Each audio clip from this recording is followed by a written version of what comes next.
امروز میخوایم یه نگاهی بندازیم به یه پیوند خیلی جالب، ونیز قرن 15 و ایران. خب چی این دوتا دنیای متفاوت رو به هم وصل کرد؟ نه ارتش‌ها، بلکه یه چیزی خیلی قدرمندتر. همه چیز از جاه طلبی تاجرها شروع شد. ونیزی‌ها و جنوایی‌ها دنبال بازارهای جدید تو شرق بودن. مقصدشون تبریز، پایتختی که توش طلا، ابریشم و ایده ها دست به دست میشد.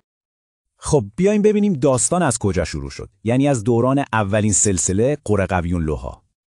دوران جهانشاه قرقیونلو. درا باز شد. جلسه های اول فقط و فقط برای تجارت بود. همین. اما وقتی یه قدرت جدید اومد رو کار، یعنی آقویونلوها، همه چیز عوض شد. اینجا دیگه استراتژی عوض میشه. تمرکز از تجارت خالی میره روی سیاست‌های خیلی مهم.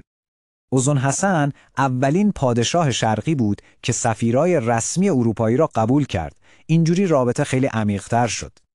یعنی این جاده‌های تجاری دیگه فقط برای کالا نبودن، بلکه تبدیل شدن به رگ‌های حیاتی سیاسی.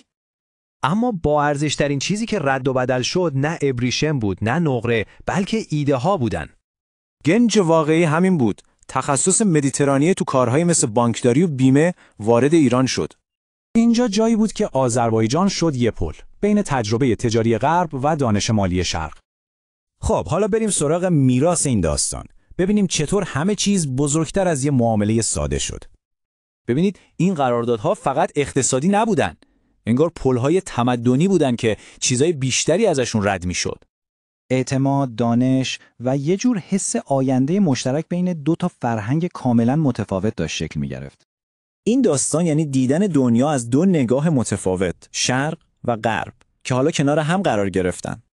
پس شاید جایزه اصلی تو تاریخ نه طلا باشه و نه ایده، بلکه خود این ارتباط باشه. من حسین علی محمدی هستم و خوشحال میشویم نظرات، دیدگاه‌ها و پیشنهادهای خودتان را با ما در میان بگذارید. کمک کنید صدای باریشی سسی را به گوش دوستانتان برسانید. باریش سسی، سیزین سسی نیز.